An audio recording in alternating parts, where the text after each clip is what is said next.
Hello students. तो शुरू करते हैं आगे। अभी अपन ने जो सीखा वो सॉलिड स्टेट में टाइप्स ऑफ वॉइड्स सीखे थे, और आज जो अपन सीखने वाले हैं वो हम सीखेंगे जो यूनिट सेल कहाँ पे पाई जाती है, किस पैकिंग में पाई जाती है एक्चुअल में, उसके बारे में सीखेंगे। तो हाँ, तो पिछले वीडियो लेक्चर में हमने टेट्राहेड्रल वॉइड और ऑक्टाहेड्रल वॉइड के बारे में जाना था। Tetrahedral void and octahedral void की जो पोजीशंस होती है एफसीसी में कहां पे पाए जाते हैं उनके बारे में सीखा। टेट्राहेड्रल वॉइड पाया जाता है जो एफसीसी होता है हमारा यूनिट सेल, उसके कॉर्नर वाले एटम के पास में, और ऑक्टाहेड्रल वॉइड पाया जाता है हमारा एफसीसी के एक तो सेंटर में और एक एज सेंटर जो होता है, जो किनारे के जो केंद्र होते हैं वहां पे हमारे ऑक्टाहेड्रल वॉइड्स पाए जाते हैं। तो tetrahedral void and octahedral void के बारे में हमने जाना पिछले लेक्चर में। टेट्राहेड्रल वॉइड जो होता है कैसे बनता है, 3 एटम्स को रखा हुआ है, उसके ऊपर एक और एटम रख दे तो बीच वाला जो खाली जगह है वो क्या कहलाता है, टेट्राहेड्रल वॉइड कहलाता है। ऑक्टाहेड्रल वॉइड में 4 एटम्स रखे हुए हैं, उनके ऊपर और नीचे 2 एटम और रख दिया जाए तो बीच वाला जो खाली जगह वो क्या कहलाता है, ऑक्टाहेड्रल वॉइड कहलाता है। इसमें 2-3 मेन बात जो इंपॉर्टेंट है वो हमें ध्यान में रखनी है। टेट्राहेड्रल वॉइड का जो पोजीशन होता है वो कहाँ पे होता है, कॉर्नर वाले एटम के पास में होता है। ऑक्टाहेड्रल वॉइड का पोजीशन वो कहाँ पे होता है, जो एफसीसी यूनिट सेल होता है उसके सेंटर में एक तो, और एक जो एज सेंटर होता है जो हमारा किनारा होता है फेस सेंटर का, वहां पे जो हमारा क्यूब होता है एफसीसी का वहां पे पाया जाता है। एक बार मैं दोबारा इसको रिपीट कर देता हूं। कल हमने जो सीखा था, एक एफसीसी यूनिट सेल जैसे मैं बनाऊं, एफसीसी यूनिट सेल में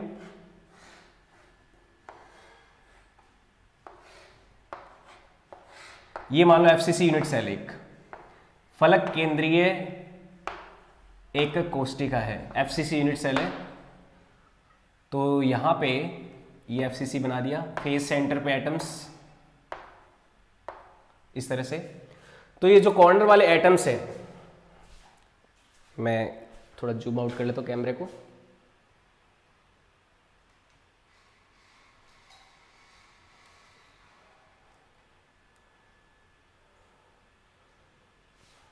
ये एफसीसी यूनिट सेल है हमारा।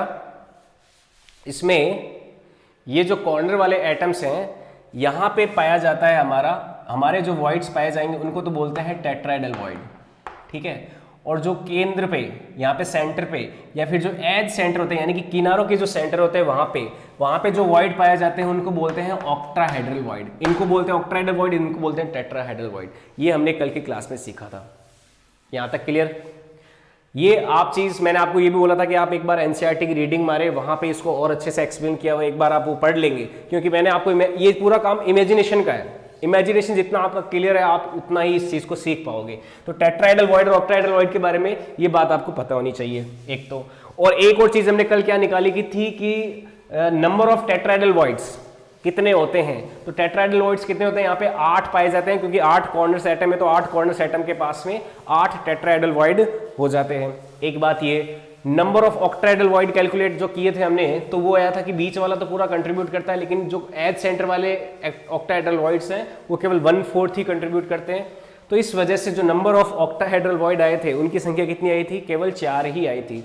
उससे हमें क्या बात पता चली थी कि जितने नंबर ऑफ एटम्स होते हैं, क्योंकि एफसीसी में 4 एटम होते हैं तो 4 की वजह से टेट्राहेड्रल वॉइड कितने 8 पाए जाते हैं और ऑक्टाहेड्रल वॉइड 4 ही पाए जाते हैं। तो यहाँ पे ये हमने कल सीखा था।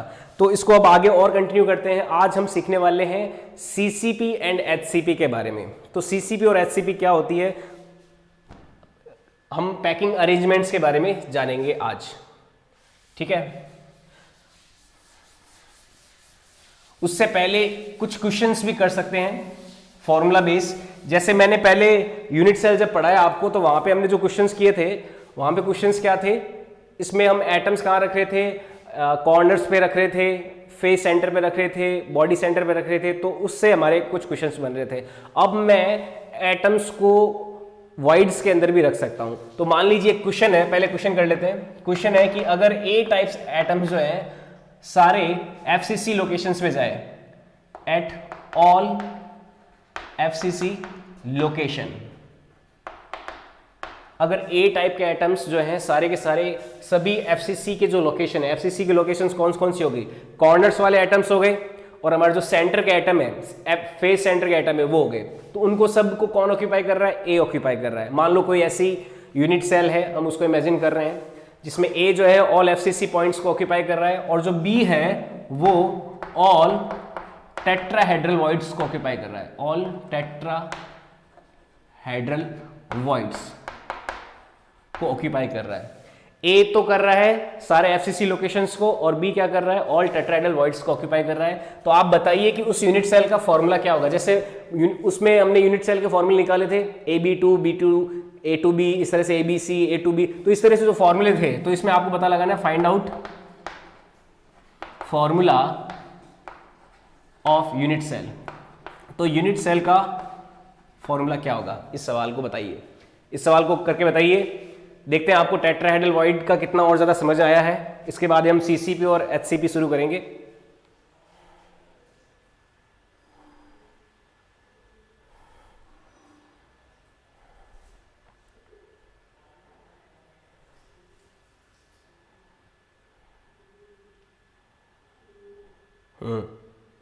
Hello everybody, hello.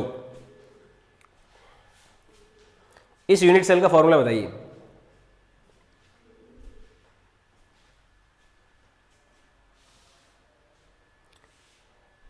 Hello, hello Aditya, Anushka, Amrita, Pritika, Sachin, mastermind गया, doctor Kuldeep Sharma, good evening sir, good evening Neetu Singh, hello, XYZ agriculture, hello. हाँ बताइए ये फॉर्मूला, इसका फॉर्मूला बताइए इस यूनिट सेल का। अगर ए सभी एफसीसी की लोकेशंस को ऑक्यूपाई कर रहे हैं और बी जो है वो टेट्राहेड्रल वॉइड्स को ऑक्यूपाई कर रहे हैं, सभी टेट्राहेड्रल वॉइड्स को ऑक्यूपाई कर रहे हैं, तो इस यूनिट सेल का फॉर्मूला क्या होगा बताइए। ये सवाल है आपके लिए, जल्दी से करके बताइए, कमेंट में लिख के बताइए। ए जो है हमारे सभी एफसीसी के जो पॉइंट्स है, एफसीसी के पॉइंट्स कौन से हो गए, उनको ऑक्यूपाई कर रहा है, और बी जो है किसे ऑक्यूपाई कर रहा है, बी हमारे टेट्राहेड्रल वॉइड्स को ऑक्यूपाई कर रहा है। तो फॉर्मूला क्या होगा उस यूनिट सेल का, अगर मैं एफसीसी की यूनिट्स बनाऊं तो इसका मतलब ये है कि देखो ऐसे, इस तरह से ए तो सारे एफसीसी लोकेशंस पे जा रहे हैं, ठीक है, यहां पे तो ए चला गया, बी जो है वो कहां जा रहा है, वॉइड्स पे जा रहा है, टेट्राहेड्रल वॉइड्स, यहां पे, ये यहां पे बी आ रहा है इस तरह से। तो इस यूनिट सेल का फॉर्मूला क्या होगा, ये सवाल है। यहां पे बी आ गया, तो टेट्राहेड्रल वॉइड से वहां पे बी आया, बताओ क्या क्या आंसर आया। AB2, मंजू मीना ने आंसर दिया AB2, सबसे पहला आंसर आया AB2 मंजू मीना के द्वारा, बिल्कुल सही आंसर है। बाकी लोग भी निकालिए, सही आंसर दिया, डिलीट करने की जरूरत नहीं है, आंसर सही है। बाकी लोग भी आंसर निकालिए।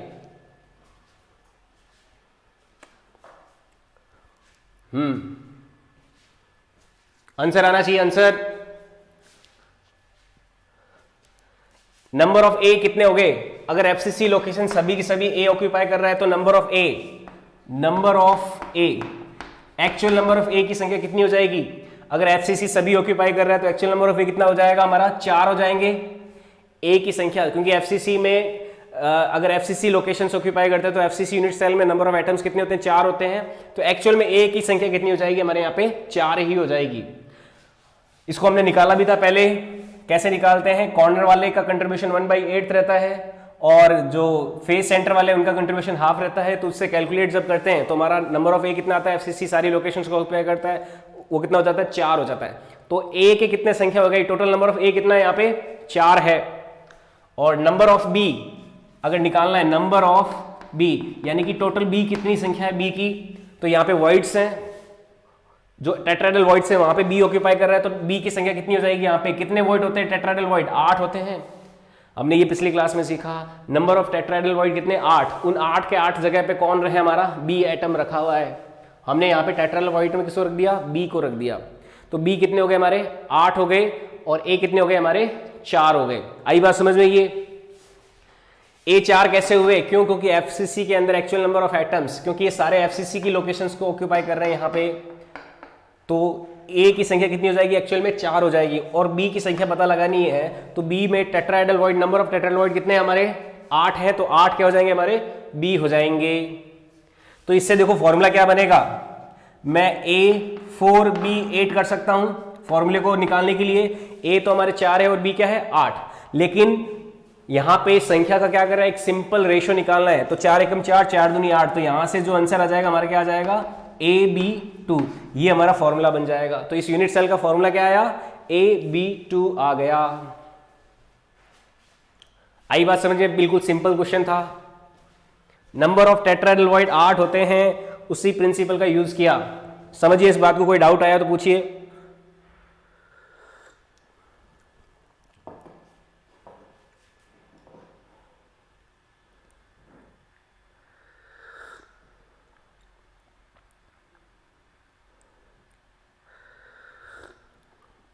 B8 होगा, A4 होगा, और उसको एक सिंपल रेशियो में कन्वर्ट करेंगे तो ये आंसर आ जाएगा AB2।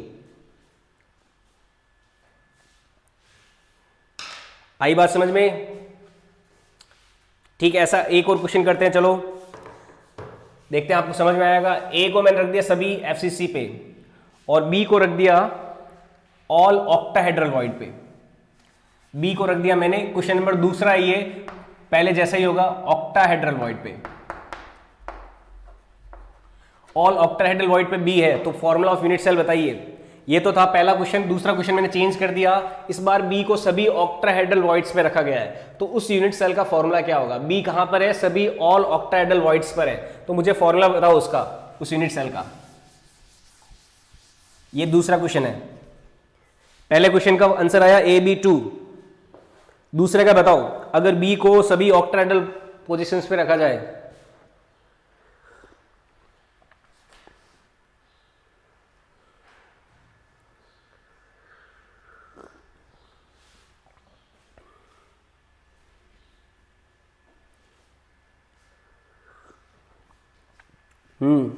सचिन AB बिल्कुल सही, AB यश AB बिल्कुल सही, बढ़िया, दो लोगों के आंसर आ गए, दोनों के सही आंसर आए।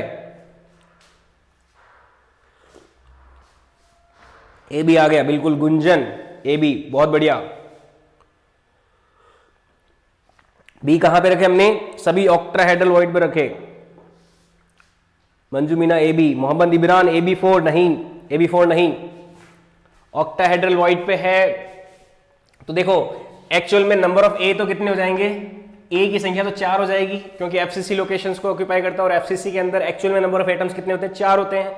तो A तो एक्चुअल में कितने हो गए? 4, और B जो है इस बार B क्योंकि ऑक्टाहेड्रल वॉइड्स में है, और एक FCC यूनिट सेल में नंबर ऑफ ऑक्टाहेड्रल कितने होते हैं? 4 ही होते हैं। 4 एटम हमारे एक्चुअल में FCC के, और 4 ही क्या हो गए हमारे? Octahedral void. तो B कितने हो गए हमारे? वो भी 4 हो गए। तो A 4 और B भी क्या हो गए? 4 हो गए यहाँ पे। ये बात समझ में आई? क्यों? क्योंकि एक्चुअल में नंबर ऑफ ऑक्टाहेड्रल वॉइड कितने? यहाँ पे 4 ही है, तो B कितने भरे जाएंगे? यहाँ पे 4 भरे जाएंगे। A को भी 4 और B को भी 4। तो फॉर्मूला जो बनाना है तो ये हो जाएगा A4B4। तो यहां से सिंपल रेशियो में निकालना, तो 4 से 4 हट गया, तो यूनिट सेल का फॉर्मूला क्या हो जाएगा? AB आ जाएगा। ये आंसर हो जाएगा आपका A4B4। फाइनल आंसर आ गया AB, बिल्कुल सही, काफी लोगों ने आंसर दिया, सही आंसर दिया। चलो इसमें मैं एक C और ले आता हूं, C को ले आए। A तो सभी FCC लोकेशंस पे है, जो C है वो हाफ टेट्राहेड्रल वॉइड पे है।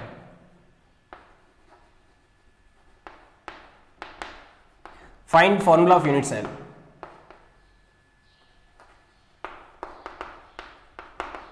ये क्वेश्चन क्या है? A जो है वो तो हमारा है सभी FCC लोकेशंस पे, जो B है वो हमारा सभी ऑक्टाहेड्रल वॉइड्स के अंदर है, और C जो है C हाफ टेट्राहेड्रल वॉइड्स पे रखा हुआ है। तो उस यूनिट सेल का फॉर्मूला क्या होगा? ये तीसरा सवाल है। अगर C जो है हाफ ऑफ टेट्राहेड्रल वॉइड्स पे रखा जाए,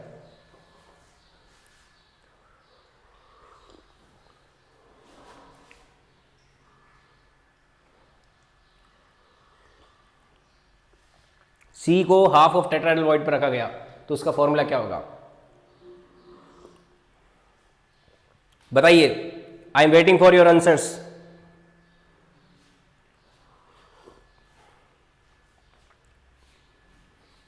पहला आंसर ए बी सी। सही आंसर क्या है मैं अभी नहीं बताने वाला, बाकी लोग भी ट्राई करें, बाकी लोग भी ट्राई करें। मैं सही आंसर बाद में बताऊंगा, एक बार मुझे और 3-4 आंसर्स चाहिए।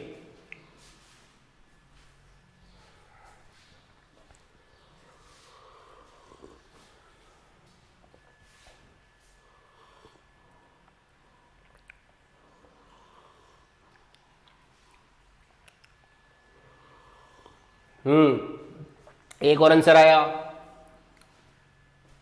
और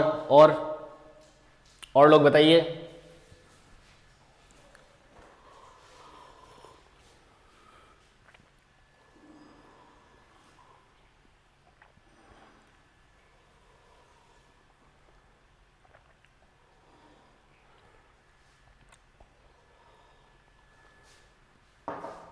ओके, तो काफी लोगों ने सही आंसर दिया है। चलो आगे सीखते हैं इसको।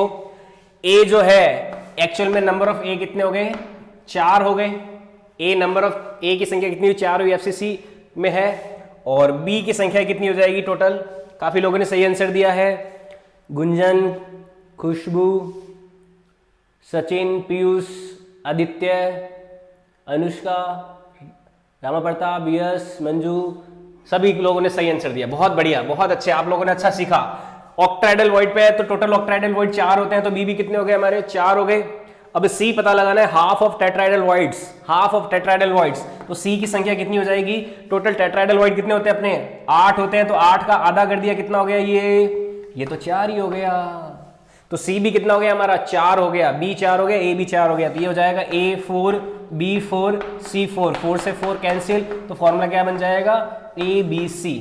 ये फॉर्मूला हो जाएगा इस यूनिट सेल का। बहुत बढ़िया, बहुत अच्छे। तो इस तरह से हम इन चीजों को सीखते हैं। ABC, ये हमारा फाइनल आंसर आ गया। आगे बढ़े, ठीक है, अच्छे सीखा। नेक्स्ट चीजें सीखते हैं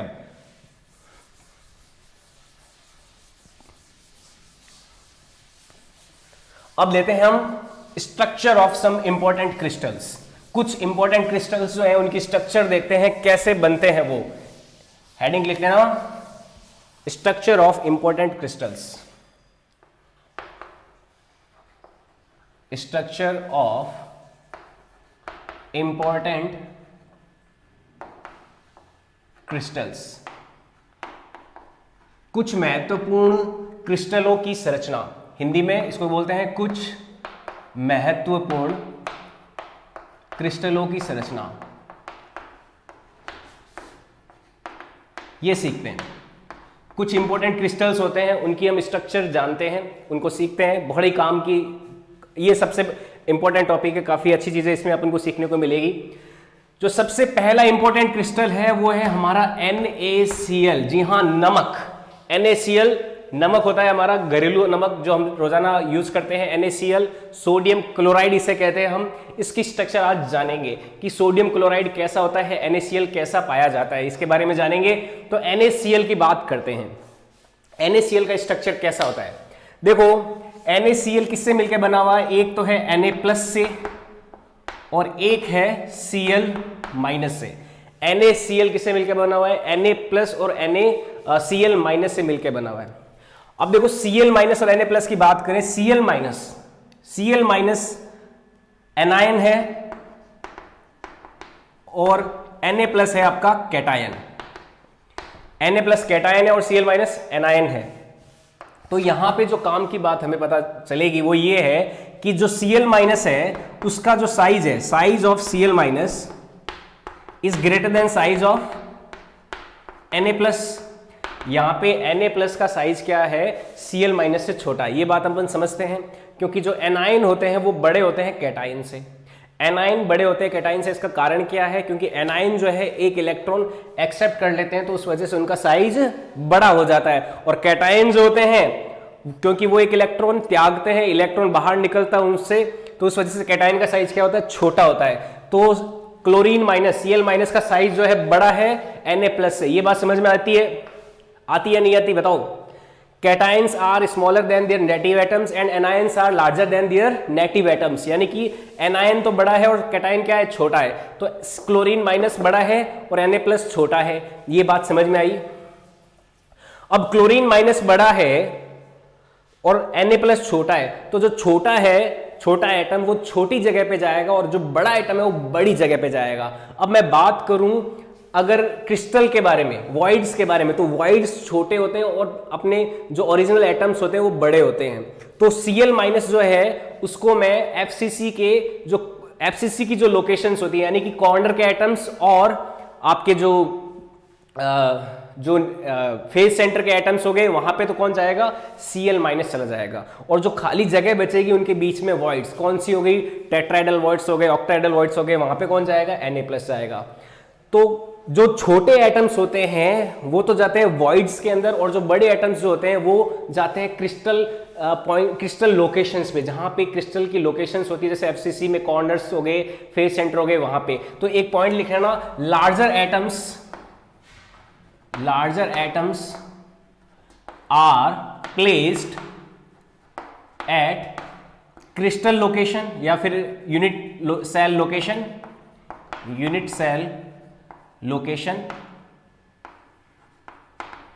and smaller atoms are placed in voids या फिर at voids।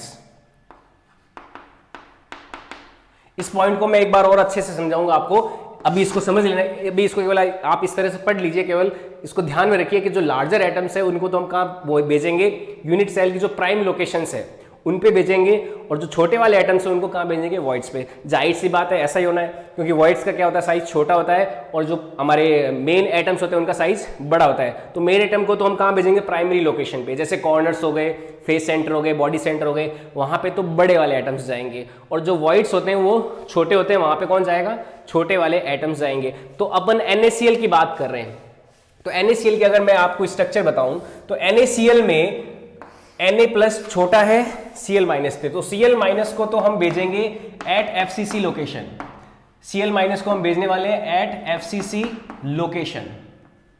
जो FCC की लोकेशन है, फेस सेंटर की लोकेशन से, यानी कि कॉर्नर्स और फेस के सेंटर्स, वहां पे तो जाएगा Cl-, और जो Na+ है वो कहां जाएगा, वो जाएगा वॉइड्स में, वो वॉइड्स में जाएगा, यानी कि रिक्तिकाओं में जाएगा। क्यों? क्योंकि Na+ छोटा होता है। अब रिक्तिका भी कौन सी रिक्तिका में जाएगा Na+, उसकी अगर बात करें तो Na+ आपका जाएगा जो आपका ऑक्टाहेड्रल वॉइड है, वहां पे कौन जाने वाला है, Na+ जाने वाला है। Na+ जाएगा एट ऑक्टाहेड्रल वॉइड।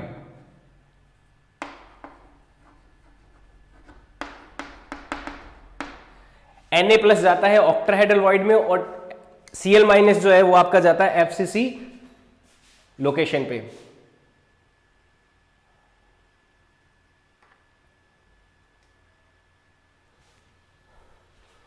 ये बात अपन को ध्यान में रखनी है, ये याद रखने वाली बात है, ऐसा एक्सपेरिमेंटली पाया गया है, ठीक है। हालांकि थोड़ा लॉजिक भी है इसमें। लॉजिक क्या है कि जो छोटा एटम होता है उसको तो भेजना है वॉइड्स के अंदर, और जो बड़ा एटम है उसको भेजना है हमारी प्राइमरी जो लोकेशंस है वहां पर। तो हमने यहाँ पे Cl- को कहाँ भेजा है, at FCC locations. FCC locations का क्या मतलब हो गया, जो प्राइमरी लोकेशंस है वो, और Na+ जहां भेजा है ऑक्टाहेड्रल वॉइड, यानी कि जो आपका ऑक्टाहेड्रल वॉइड जहां पाया जाता है वहां पे Na+ होगा, छोटा एटम। देखो मैं इसका यूनिट सेल का स्ट्रक्चर बताता हूं। ये आपका FCC यूनिट सेल हो गया,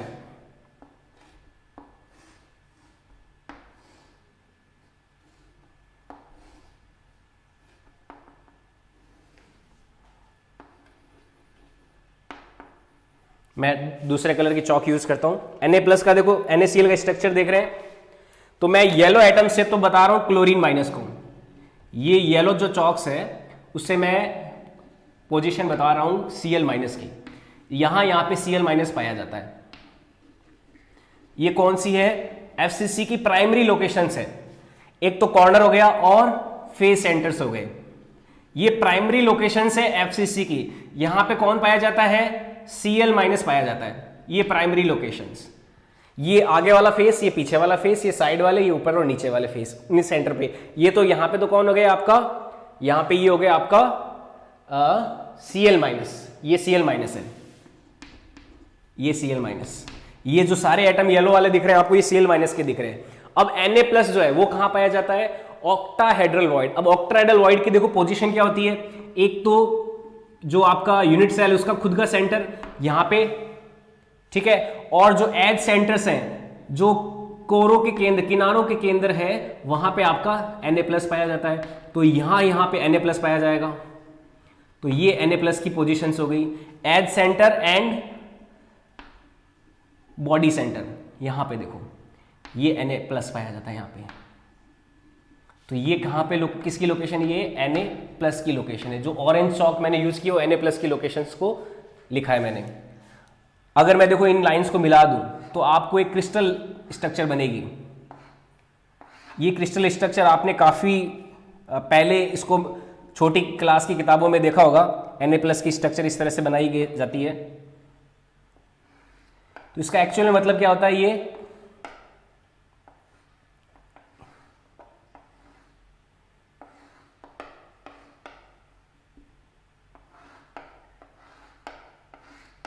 देखो ये इस तरह से आपने स्ट्रक्चर पहले देखी होगी किताबों में।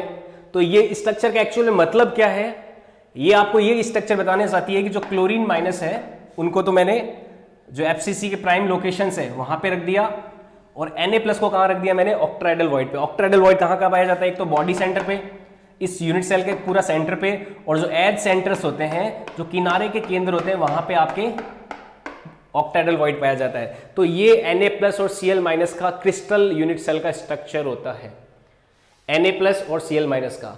तो आपने पहले छोटी क्लासों में या इधर उधर NaCl का स्ट्रक्चर इस तरह से देखा होगा, क्रिस्टल स्ट्रक्चर इसको बोलते हैं। इसको बोलते हैं crystal structure of NaCl, crystal unit cell structure of NaCl।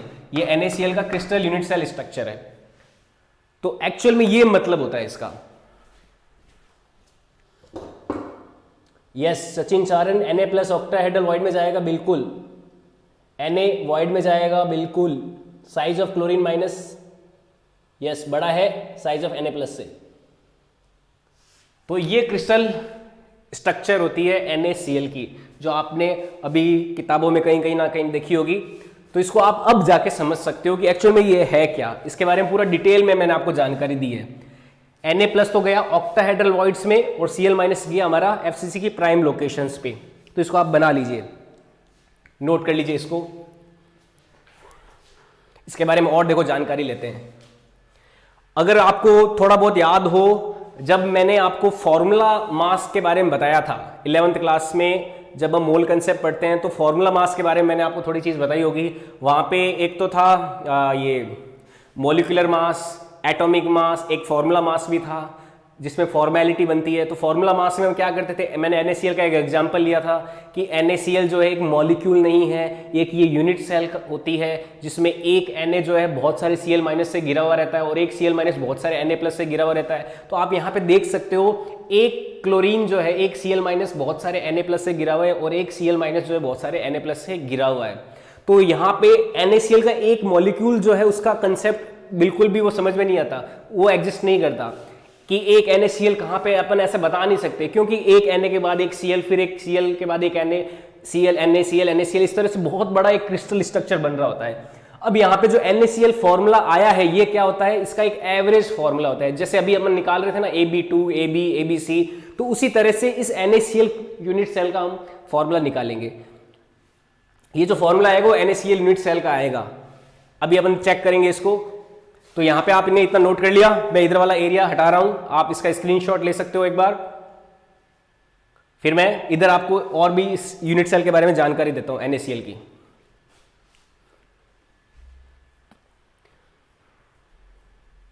Video को लाइक कर दें, जो देख रहे हैं वीडियो को लाइक करें प्लीज।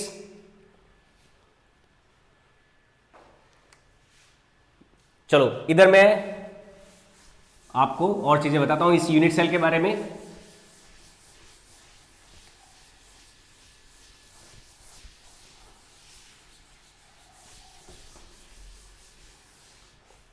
जो Na+ है, Na+, इसका कोऑर्डिनेशन नंबर अगर मैं बात करूं, कितने Cl- से घिरा हुआ है, coordination number, Cn of coordination number, Na+ के कोऑर्डिनेशन नंबर की बात करते हैं, कितने Cl- से घिरा हुआ है एक Na+। कोऑर्डिनेशन नंबर देखो जो निकाला था पहले, कोऑर्डिनेशन नंबर क्या होता है कि एक एटम कितने नेबरिंग एटम्स को टच कर रहा है, उसको हम क्या बोलते हैं, कोऑर्डिनेशन नंबर बोलते हैं। एक एटम कितने दूसरे नेबरिंग एटम्स को टच करता है, वो कोऑर्डिनेशन नंबर कहलाता है। यहां पे ये चेक करेंगे कि Na+ कितने Cl- को टच कर रहा है, वो तो होगा Na+ का कोऑर्डिनेशन नंबर। और ये एक बात और हम Cl- के लिए चेक करेंगे कि Cl- कितने Na+ को टच कर रहा है, वो किसका होगा, Cl- का कोऑर्डिनेशन नंबर होगा। तो Na+ का कोऑर्डिनेशन नंबर तो ये होगा कि वो कितने Cl- को टच कर रहा है, और Cl- का कोऑर्डिनेशन नंबर होगा कि वो कितने Na+ को टच कर रहा है। तो मैं ये चेक करता हूं कि Na+ का कोऑर्डिनेशन नंबर यानी कि Na+ कितने Cl- को टच कर रहा है। तो देखो ये एक Na+ हो गया। Na+ कहां पे लिया मैंने, एक आपके जो इस FCC यूनिट सेल का जो सेंटर पे जो एटम रखा हुआ वो Na+ है। अब चेक करो कि Na+ किसको टच कर रहा है, इस Cl- को कर रहा है, इसको भी कर रहा है, इसको भी कर रहा है, इसको भी कर रहा है, इसको भी कर रहा है, और इसको भी कर रहा है। एक Na+ जो है कितने Cl- को अट्रैक्ट कर रहा है, एक तो राइट से, एक लेफ्ट से, एक ऊपर से, एक नीचे से, एक आगे से और एक पीछे से। कितने हो गए टोटल, 6 हो गए। Right, left, front, back, up and down, total 6 Cl- को एक Na+ घेर रहा है। यहां पे देखो जो आपके इस यूनिट सेल के सेंटर में जो एटम है, आप जिस कमरे में बैठे हो वहां पे आप देखिएगा आपके किस सेंटर में एक Na+ बैठा है, आप ऐसे इमेजिन कर सकते हो। और आप ये चेक करोगे कि उस Na+ को कौन कौन टच कर रहा है। एक तो ऊपर जो ऊपर वाले फेस सेंटर में Cl- है वो, एक नीचे वाले फेस सेंटर में Cl- है वो, एक साइड में, एक इधर वाले साइड में, एक आगे वाले में, एक पीछे वाले में। तो फेस सेंटर्स के जो एटम है सारे के सारे वो कौन से, वो तो क्लोरीन माइनस के हैं, वो किसको टच कर रहे हैं, आपके Na+ को टच कर रहे हैं। Na+ को एटम्स क्या कर रहे हैं, टच कर रहे हैं। तो Na+ का कोऑर्डिनेशन नंबर कितना हो गया आपका, 6 हो जाएगा। एक Na+ कितने क्लोरीन- को टच कर रहा है, 6 को टच कर रहा है। इसी तरह से Cl- का कोऑर्डिनेशन अगर चेक करना है कि एक Cl- कितने Na+ को टच कर रहा है, तो आप किसी भी एक एटम को ले लो। मैं इस Cl- के कॉर्नर वाले एटम को ले लेता हूं। तो देखो कॉर्नर वाला जो एटम है, कॉर्नर वाला Cl-, ये Cl-, ये देखो एक Na+, ये दूसरा, ये तीसरा, ये 3 तो ये हो गए। अब मैं इस यूनिट सेल को एक्सटेंड करता हूं तो यहां पे भी एक पाया जाएगा, एक आगे होगा और एक ऊपर होगा। तो ये 3 Na+ ये वाले हो जाएंगे, एक ये, एक ये, एक ये और एक ये, 3 ये, 3 ये। तो इस तरह से एक Cl- जो है वो क्या कर रहा है, 6 Na+ को अपनी ओर अट्रैक्ट कर रहा है। यहां पे ये बात समझ में आई आपको। एक Cl-, कॉर्नर वाला एक Cl- पकड़ लो, कॉर्नर वाले एक Cl- जो एज सेंटर वाले एटम्स है उनको टच कर रहा है, जो एज सेंटर, जो किनारे के केंद्र में एटम्स है उनको टच कर रहा है। यहां पे देखो ये एच सेंटर वाले एटम्स है, ये भी H centre, H centre, H centre. तो एच सेंटर वहां पे ऑक्टेहेड्रल वॉइड होता है, तो उन Na+ को आपस में ये खींच रहा है अपनी ओर, टच कर रहा है। तो एक Cl- जो है ये Na+ हो गया, ये Na+, ये Na+ और ये Na+, और ये Cl-। तो Cl- कितनों को टच कर रहा है, ये भी 1 2 3 4 5 6 Cl- को टच कर रहा है। तो क्लोरीन माइनस का भी कोऑर्डिनेशन नंबर कितना हो जाएगा, यहाँ पे 6 हो जाएगा। Cl- का कोऑर्डिनेशन नंबर कितना हो गया, 6। Na+ का भी कोऑर्डिनेशन नंबर कितना, 6, और Cl- का भी 6 हो जाएगा यहाँ पे। बढ़िया बात, आई बात समझ में। Na+ का कोऑर्डिनेशन नंबर 6 और Cl- का कोऑर्डिनेशन नंबर भी 6 हो जाएगा। यहां पे नोट कर लीजिए इस बात को। और देखो चीजें, कुछ इंटरेस्टिंग चीजें निकाल के लेके आते हैं आपके लिए।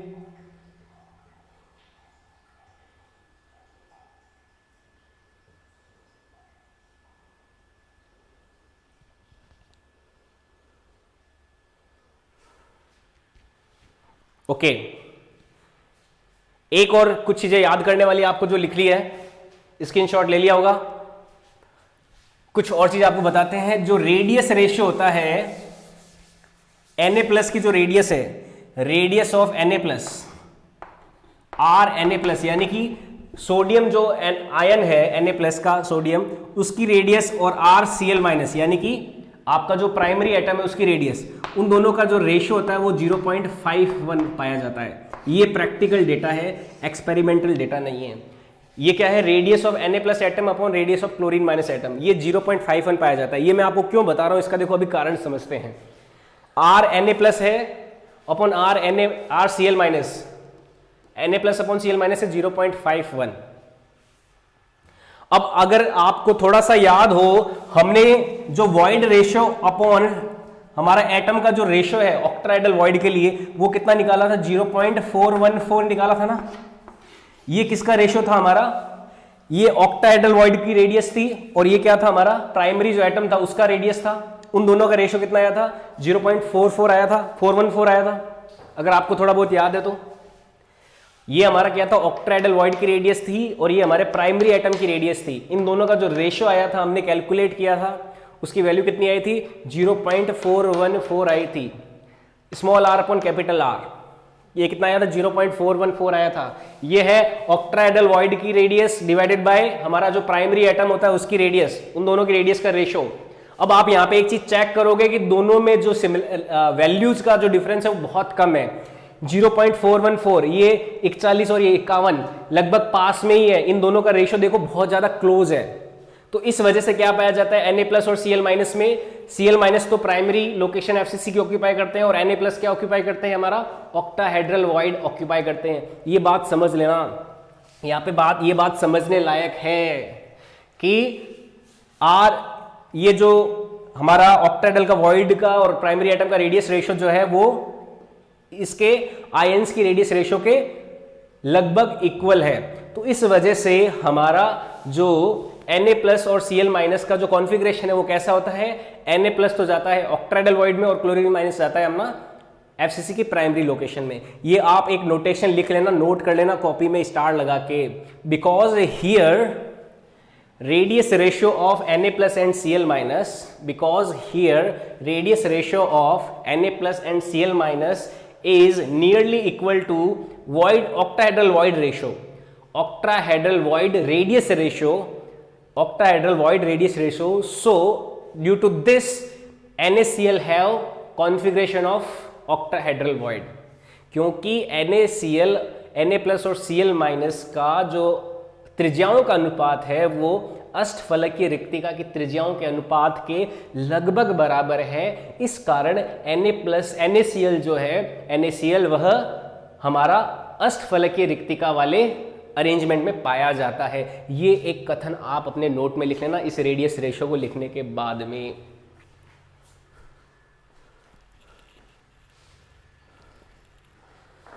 ये स्टेटमेंट लिख लेना, बड़े काम का स्टेटमेंट है।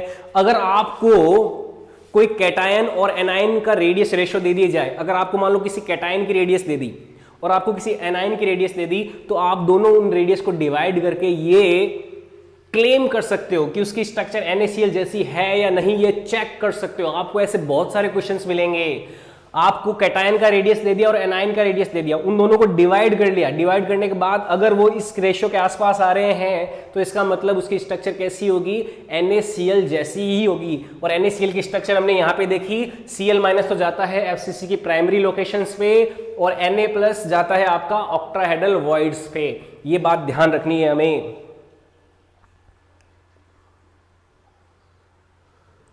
अब एक और चीज, इस यूनिट सेल का फॉर्मूला निकालना हो, फॉर्मूला ऑफ यूनिट सेल।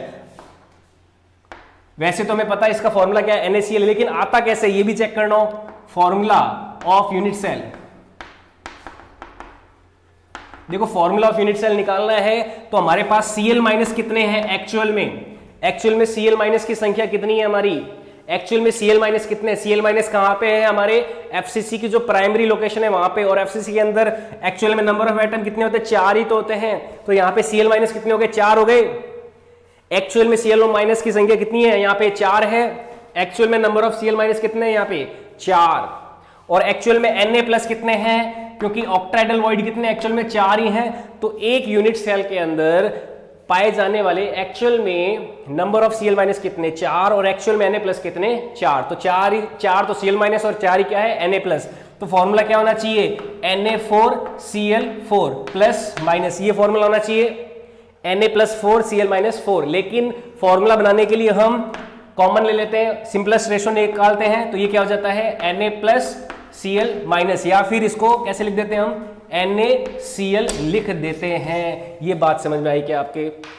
हमने क्या किया यहाँ पे, 4 Na और 4 Cl- है, तो 4 Na और 4 से हट गया, तो क्या एक सिंपलेस्ट रेशियो वाला फॉर्मूला क्या आ गया, NaCl आ गया। तो ये क्या है आपका, ये फॉर्मूला है, ये NaCl का फॉर्मूला, यूनिट सेल का फॉर्मूला है ये। NaCl एक मॉलिक्यूल के रूप में एग्जिस्ट नहीं करता, बहुत ही गहरी बात बता रहा हूं मैं आपको। NaCl का एक मॉलिक्यूल नहीं होता कि एक Na और एक Cl- आपस में बैठ के एक मॉलिक्यूल बना रहे हैं, ऐसा नहीं है। NaCl की स्ट्रक्चर इस तरह से क्रिस्टल फॉर्म में पाई जाती है, और जिसका एवरेज फॉर्मूला है वो क्या आता है आपका, NaCl आता है। इस पूरे क्रिस्टल लैटिस का एक एवरेज फॉर्मूला है NaCl। NaCl क्या है, एक एवरेज फॉर्मूला है। NaCl एक मॉलिक्यूल का फॉर्मूला नहीं है। जैसे मैं बात करूं CO2 की, तो CO2 में तो एक कार्बन पाया जाता है, 2 ऑक्सीजन पाए जाते हैं, तो वो CO2 एक मॉलिक्यूल का फॉर्मूला हो गया। H2O की बात करें तो 2 हाइड्रोजन और 1 ऑक्सीजन, तो H2O का फॉर्मूला हो गया। ठीक है, तो वो तो क्या है, एक एक मॉलिक्यूल के फॉर्मूले हैं वहां पे, ठीक है, बात चलती है। लेकिन यहाँ पे ये जो NaCl है वो एक मॉलिक्यूल नहीं है, ये क्या है, एक यूनिट सेल का फॉर्मूला है। इसी वजह से NaCl के हम क्या लिखते हैं, फॉर्मूला मास लिखते हैं। जो NaCl का आता है ना, Na को हम 23 रखते हैं, क्लोरीन को 35.5 रखते हैं, तो उससे आता है हमारा 58.5 ग्राम पर मोल, पर वो क्या है आपका फॉर्मूला मास है, वो मॉलिक्यूलर मास नहीं है। क्यों? क्योंकि NaCl का कोई मॉलिक्यूल होता ही नहीं है। NaCl तो क्रिस्टल स्ट्रक्चर में पाया जाता है, जिसमें एक Na प्लस एक Cl माइनस, एक Na प्लस एक Cl माइनस, एक Na प्लस एक Cl माइनस, इस तरह का स्ट्रक्चर होता है। तो ये बात आपको क्लियर हुई, एकदम अच्छे से समझ में आई, बहुत ही इंपॉर्टेंट चीज है ये, है ना। इससे आपको क्लियर हो गया हो कि फॉर्मूला यूनिट क्या होती है, फॉर्मूला मास क्या होता है, ये सारी चीजें आपको इस टॉपिक से समझ में आ जाएगी। तो ये NaCl का स्ट्रक्चर होता है। कोई डाउट नहीं है किसी को? कोई डाउट है तो पूछ सकता है।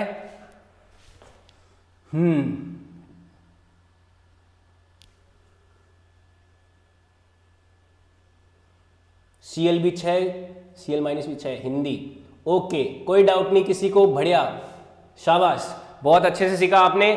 तो आज के इस लेक्चर में अपना इतना ही सीखते हैं। कल कुछ और कंपाउंड लेगा, जैसे जिंक सल्फाइड ZnS की स्ट्रक्चर कैसी होती है, CaCl सीजियम क्लोराइड की स्ट्रक्चर कैसी होती है, तो वो स्ट्रक्चर्स हम कल वाले लेक्चर्स में पढ़ेंगे। आज के इस लेक्चर में इतना ही रखते हैं। और भाई लोग, साइटोन प्रो हमारा जो एजुकेशन प्लान है उसको आप ज्वाइन कीजिए। उसको आप ज्वाइन करने के बाद में आपको IIT नीट का कोई भी दूसरा और मेथड अपनाने की जरूरत नहीं है, आप उससे अपनी IIT नीट की तैयारी बहुत अच्छे से कर सकते हो। साइटोन प्रो हमारा क्या प्लान है, जिसमें हम स्टडी मटेरियल देते हैं, शीट्स देते हैं, DPP देते हैं, आपका एक लाइव एक्सक्लूसिव डाउट सेशन रहेगा सभी के लिए, और उसका लास्ट डेट जो है रजिस्ट्रेशन कराने का वो 10th मई है।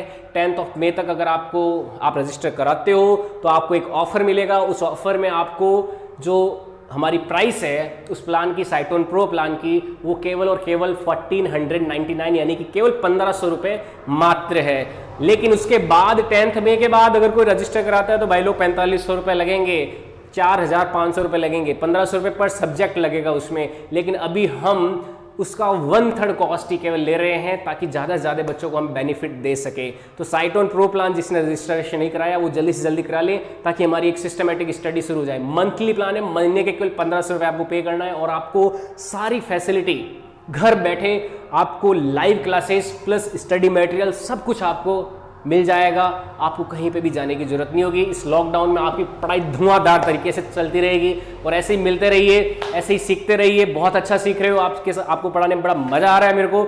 और अपने दोस्तों को भी बताओ कि दोस्त लोगों को ये हमारे इस प्लेटफॉर्म के बारे में बताओ कि हम कैसे कैसे पढ़ाते हैं, किस किस तरह की टेक्नोलॉजी का यूज़ करते हैं, आपको एंगेज करने के लिए आपको किस तरह के क्वेश्चंस देते हैं। तो अपने दोस्तों के बारे में दोस्तों से इसके बारे में जिक्र कीजिए, और इसी के साथ बने रहिए साइटोन लाइव क्लासेस में। मैं हूं आपका दोस्त Lokesh from IIT Kanpur. Thank you very much. आज के लिए इतना ही, टाटा बाय बाय, कल मिलते हैं। Thank you.